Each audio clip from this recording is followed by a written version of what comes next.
Okey, Assalamualaikum warahmatullahi taala wabarakatuh dan selamat sejahtera. So, kita ulang kaji secara pantas untuk tajuk ekonomi final exam kali ni. Bermula dengan pertama, dalam ekonomi, mula kita akan tahu masalah ekonomi dulu. Baca masalah-masalah ekonomi, kekurangan, pilihan dan kos lepas. Kan, setiap kita ada menghadapi masalah iaitu kekurangan dan menyebabkan kita terpaksa membuat pilihan dan melepaskan perkara kedua terbaik, contohnya untuk isi rumah. Okey, kita kekurangan ekonominya adalah wang, terpaksa membuat pilihan, cari memaksimumkan kepuasan.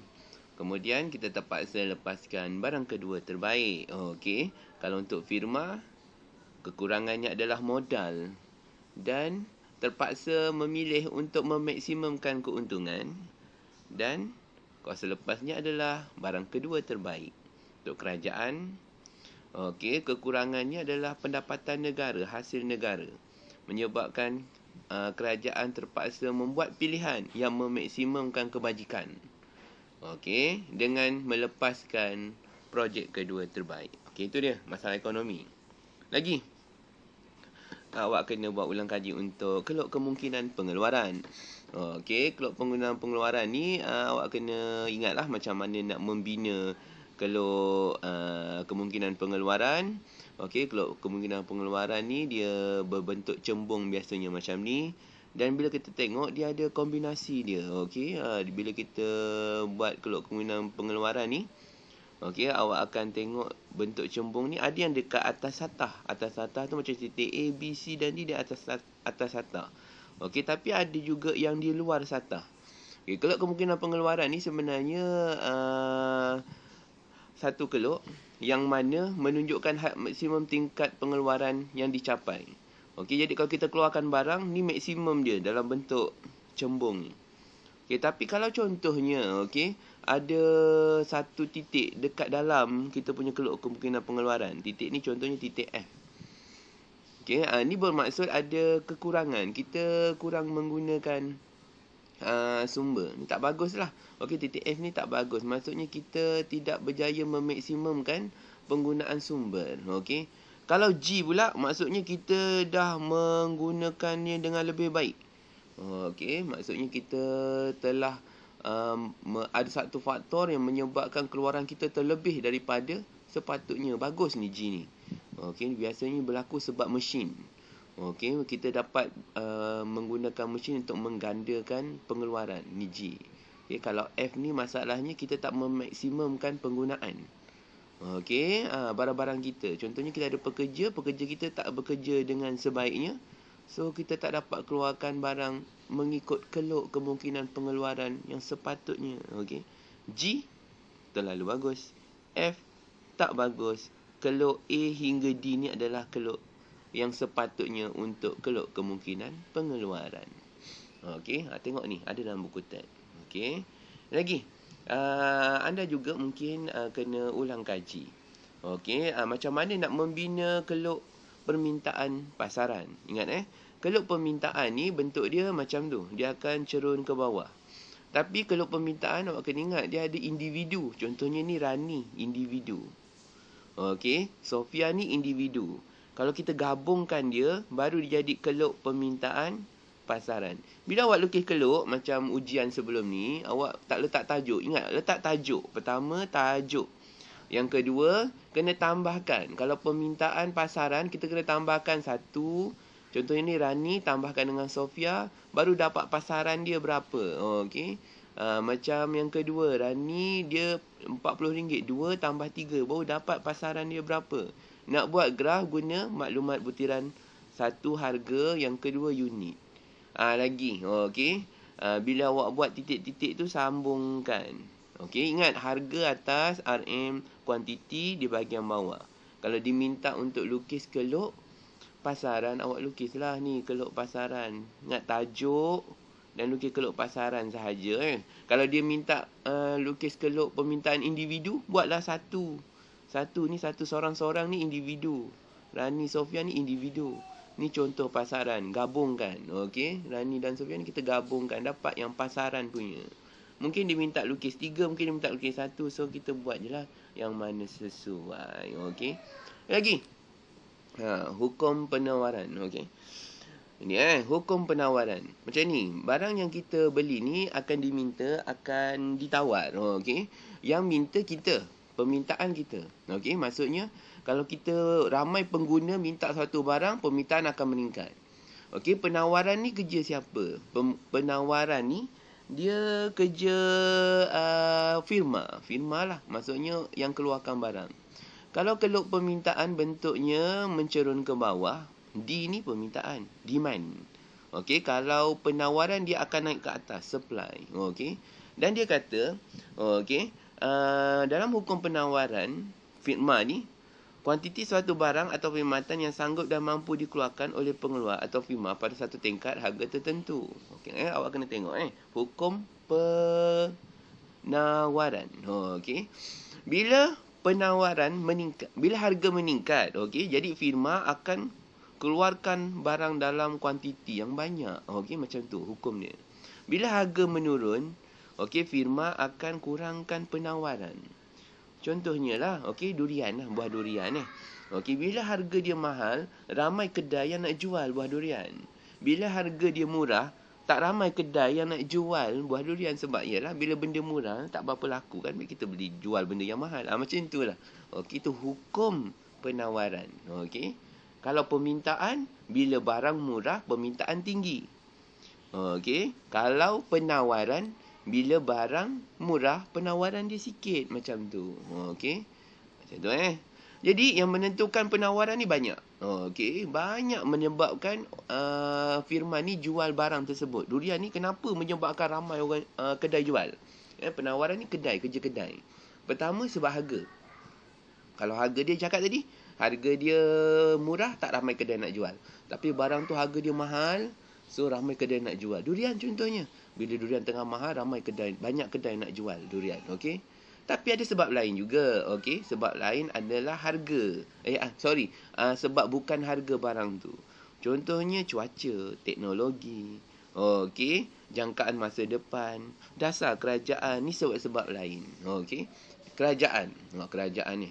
Kerajaan ni dia boleh gunakan satu benda tau. Nama dia cukai ataupun subsidi. Cukai ni akan menyebabkan harga barang jadi lagi mahal. Subsidi akan menyebabkan harga barang jadi lagi murah. Logik kan? Okey. Cukai ni maksudnya barang tu contohnya durian tu harga dia RM8. Kerajaan kata siapa beli durian dia kena cukai. Okey. Jadi durian tu terpaksa lah jadi mahal lah. Okey. Kalau subsidi pula, dia kata siapa beli durian, kerajaan akan tolong.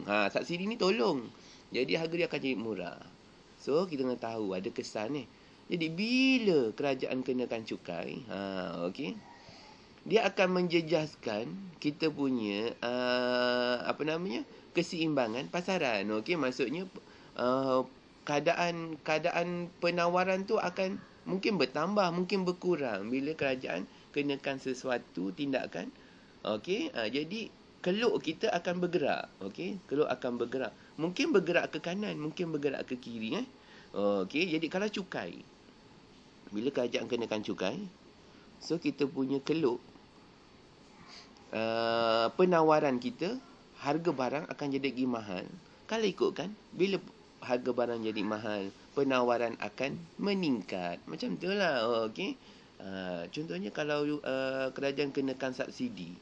Bila kerajaan kenakan subsidi, harga barang akan jadi murah. Jadi tak banyak firma yang nak jual. Ini konsep. Kena fikir macam tu. Kita kena ikut konsep. Okey, barang mahal, ramai yang nak jual. Barang murah, tak banyak firma yang nak jual. Okey. Jadi ni, permintaan penawaran ni ada keluk. Keluk ni nama dia keluk keseimbangan. Okey, ni keluk keseimbangan. Dah belajar kan? Ingat ada ulang kita dah belajar tajuk keluk keseimbangan, boleh baca keluk keseimbangan. So, jadi keluk keseimbangan ni ada titik keseimbangan, ni titik keseimbangan. Okey, S ni maksudnya supply, penawaran. D ni demand. Ingat kalau buat keluk mesti ada tajuk. Okey, ni harga, kuantiti Dan awak kena ingat yang supply dan demand ni dia boleh bergerak. Mungkin boleh bergerak ke atas, boleh bergerak ke bawah. Kalau dia bergerak, contohnya ni perubahan permintaan. Okey. Jadi demand tu bergerak, dia bergerak ke atas. Bergerak ke atas maksudnya permintaan makin banyak. Kalau D ni demand bergerak ke bawah, maksudnya dia makin sikit. Benda ni nama dia perubahan permintaan. Okey. S pun boleh bergerak. S boleh bergerak ke atas ke bawah juga. Maksudnya perubahan supply. Okey. Supply ni siapa pegang? Firma. Demand siapa pegang? Pengguna. Kita lah pengguna. Supply firma. Firma tu kedai lah. Okey. Jadi permintaan boleh bertambah. Okey, permintaan boleh berkurang. Kalau cukai, permintaan akan berkurang. Okey. Kalau subsidi, permintaan akan bertambah macam tu Okey. Penawaran pun sama juga. Dia boleh bertambah berkurang. Ni supply ni bertambah berkurang. Dia bergerak ke depan, maksudnya makin menuju ke kuantiti makin banyak, maksudnya bertambah. Kalau dia semakin ke belakang, maksudnya dia semakin berkurang. Boleh Okey. Kenapa dia berubah? Okey. Contohnya, kalau adanya subsidi, okey, so dia punya penawaran akan berubah ke belakang.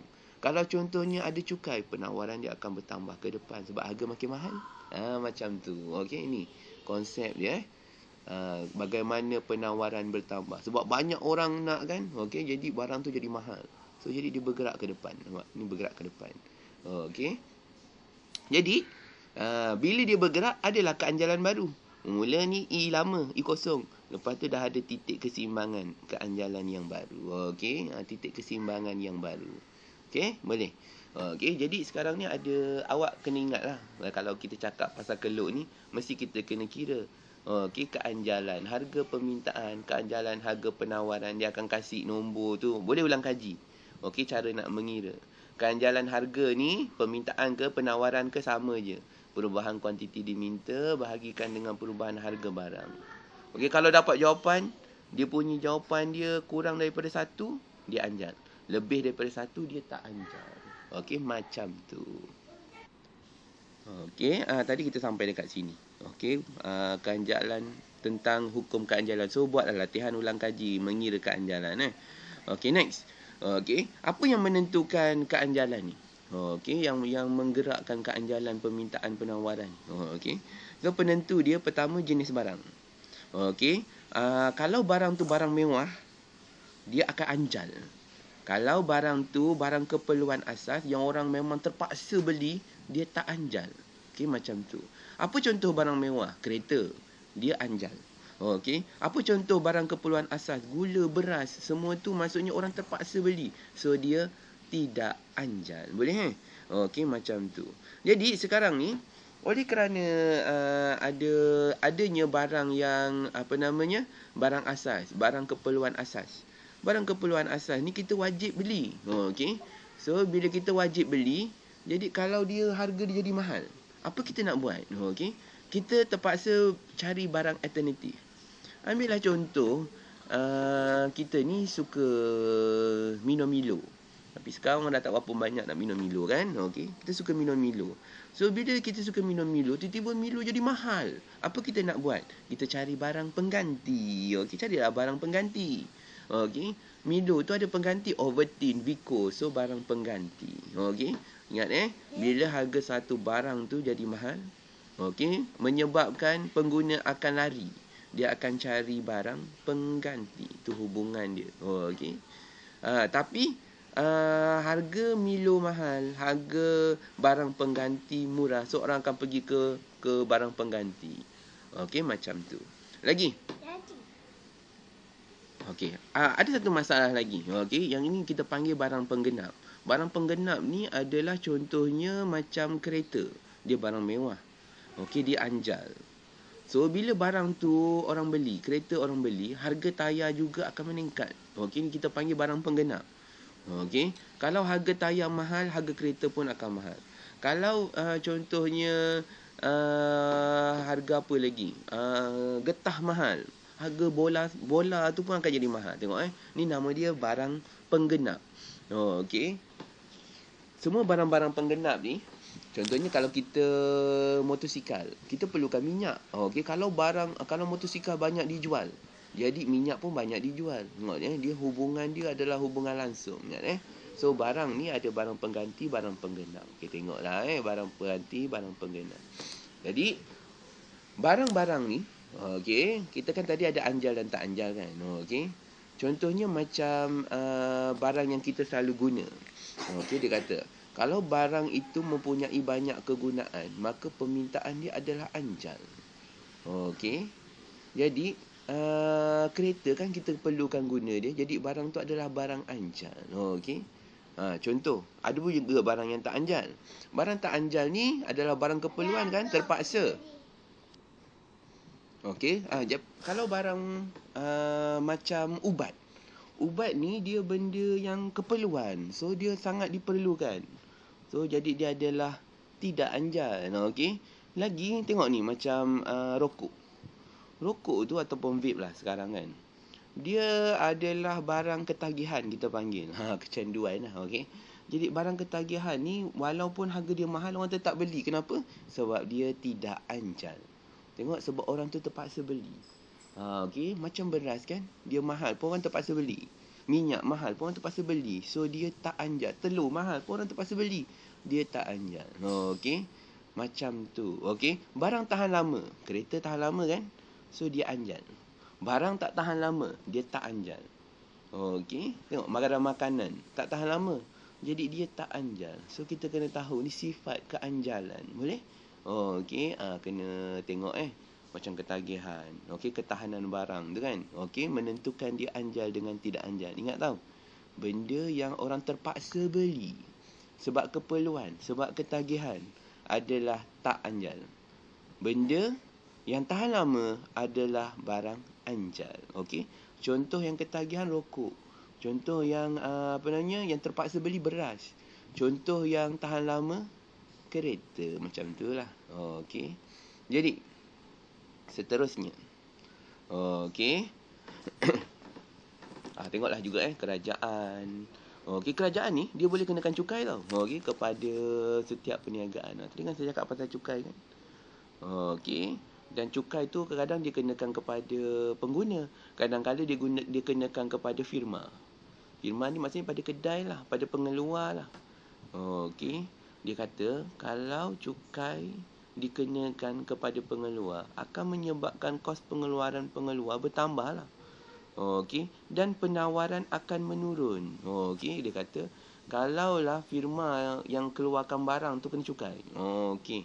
Maksudnya ambillah kilang kereta tu, dia kena cukai. Jadi harga kereta tu akan jadi mahal, kata dia. Okey. Kos nak keluarkan kereta tu jadi mahal. Jadi menyebabkan penawaran akan menurun. Maksudnya dia punya graf akan bergerak ke belakang. S dia akan ke belakang. Okey. Kalau firma yang kena cukai, S ni supplier, firma kan. Firma tu kena cukai. Okey, menyebabkan kos dia meningkat. So, pengeluaran akan bergerak ke belakang. Okey, pengeluaran akan bergerak ke belakang. Tu konsep okey, konsep ekonomi. Kesan cukai. Okey. Bank. Ni nota kawan awak ni. So, kena tengoklah bank-bank kat Malaysia ni. Ingat lambang rusa tu bank pusat. Bank pusat ni penting. Sebab dia ada banyak peranan. Mengeluarkan mata wang, mengawal kestabilan nilai wang, jurubank kepada kerajaan, jurubank kepada bank perdagangan, mengawal kestabilan ekonomi. Tengok, okey. Bank pusat ni yang akan kawal kestabilan ekonomi. Okey, macam mana dia kawal kestabilan ekonomi ni? Sebab dia kawal mata wang, dia tentukan nilai mata wang. Dia tentukan dasar yang sesuai untuk ekonomi negara. Okey, itu dia. Okey, bank pusat ni. Lagi, dia yang menentukan hubungan pelaburan asing. Tu dia peranan bank pusat. Tengok bank pusat ni. Okey, so dia adalah peranan-peranan lain yang awak kena baca bank pusat. Lagi, bank perdagangan, tajuk bank kan. Okey, bank perdagangan ada kerja dia sendiri. Kumpulan Irdina Okey, jadi dekat sini tengoklah kerja-kerja bank perdagangan. Antaranya tempat kita simpan duit. Okey. Lagi dia pun mengamalkan prinsip perbankan Islam. Dan yang biasanya bank perdagangan ni ditanya adalah berkaitan tentang pinjaman. Okey. So memang bank perdagangan ni banyak membantu dalam aspek pinjaman. So kenapa kita kena meminjam kan? Okey, kenapa pula kita kena meminjam?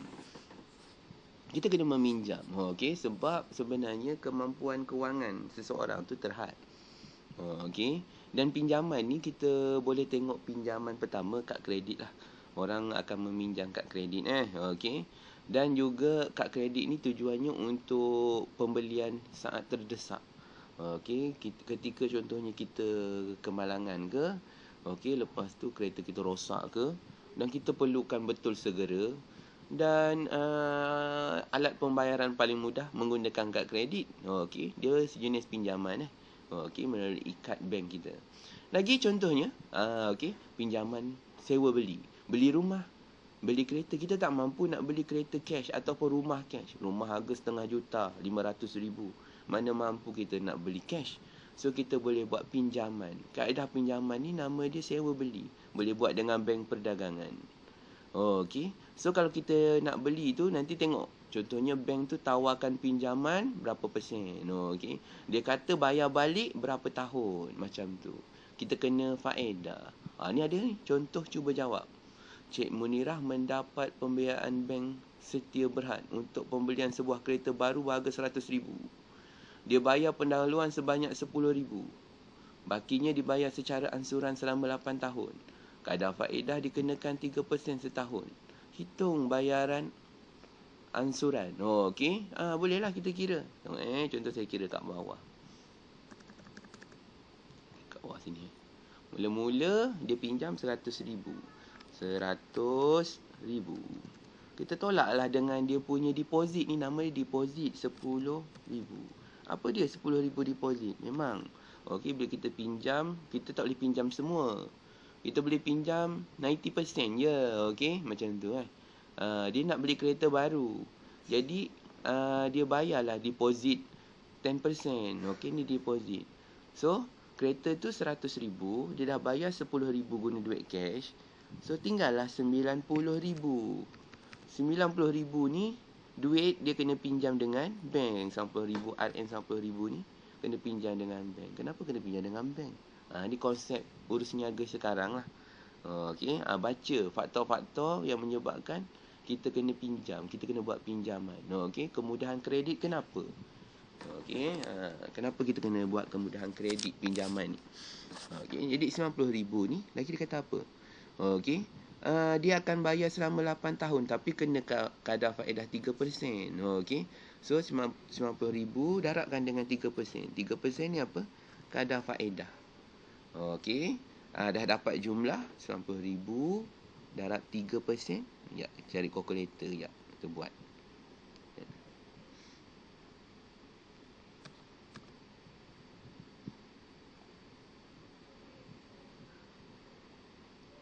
Okey, kita buat jap Jadi kita ada RM90,000. So, kita darabkan dengan 3%, 0.03 lah. Okey. So, 2,700 ni nama dia faedah. Okey, dia punya faedah sama dengan 2,700. So, berapa banyak nak kena bayar balik? Nak kena bayar balik adalah RM90,000 tambahkan dengan faedah tu, 2,700. So, RM92,700 dia kena bayar balik. Bahagikan dengan berapa tahun?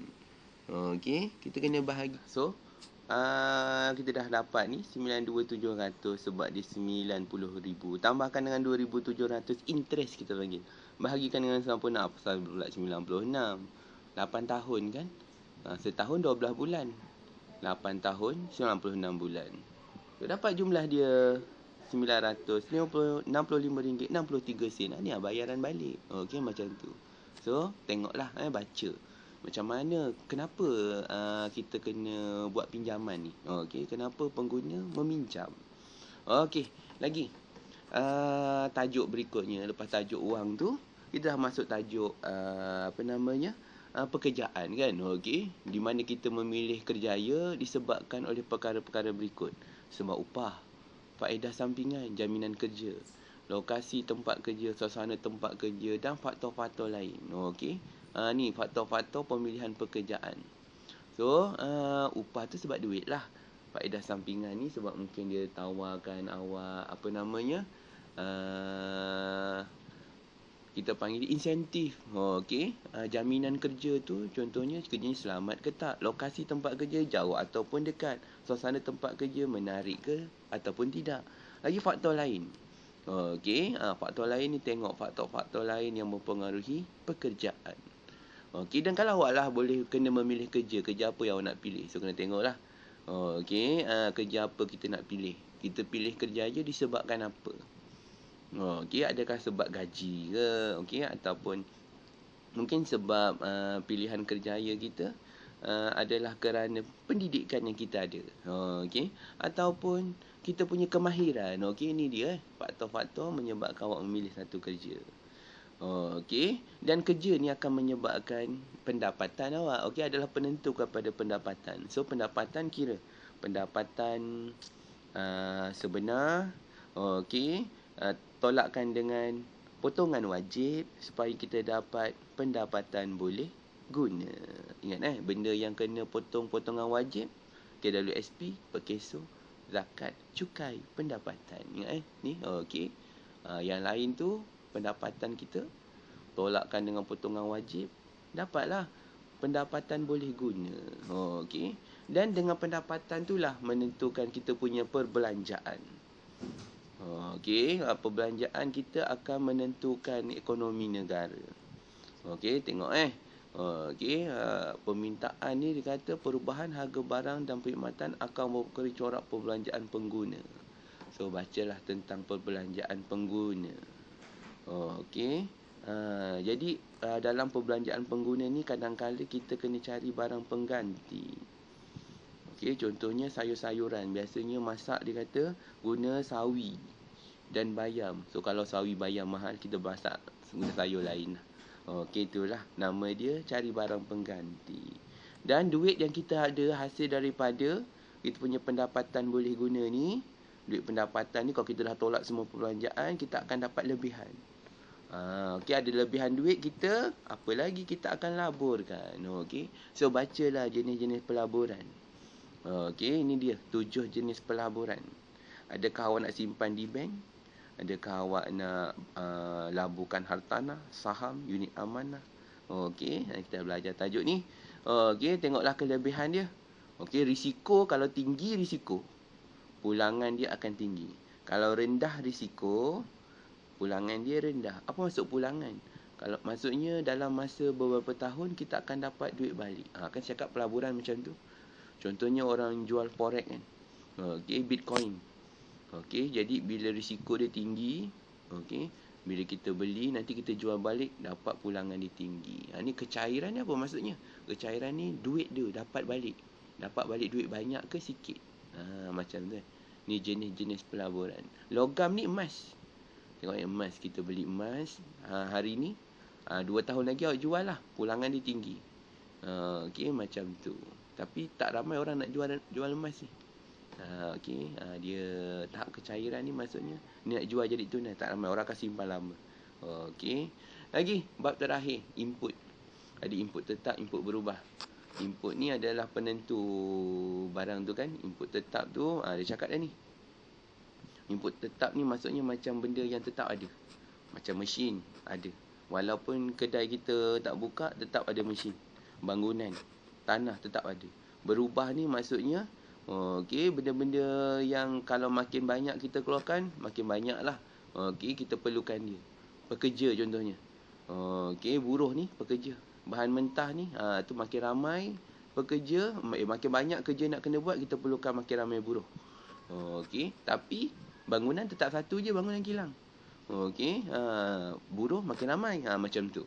Okey, bahan mentah. Bahan mentah ni tiba-tiba kita nak keluarkan banyak keropok, so banyaklah kena beli ubinya. Okey, begitu. Okey. Lagi ni jadual ni baru belajar ni cara nak buat jadual. Ingat input tetap, input berubah. Okey, kalau jumlah keluaran ni macam ni nak kira, jumlah keluaran dia memang akan kasi jumlah keluaran tu. Okey, macam ni seorang buruh dapat keluarkan 4 orang buruh dapat keluarkan 36. Buat juga keluaran purata ni. Keluaran purata Okey, macam nak kira keluaran purata? Jumlah keluaran bahagikan dengan dia punya input berubah. Okey, berapa orang? 36 ada 4 orang. So seorang buat 9. 9 helai baju. Okey. Kira baguslah.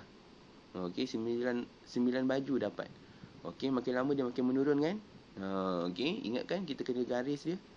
Yang mana yang bagus, mana yang sederhana, mana yang lemah kan? Okey, ni dah jadi tak bagus dah ni, negatif-negatif ni. Okey, ni keluaran marginal nak kira macam mana? Perubahan 3.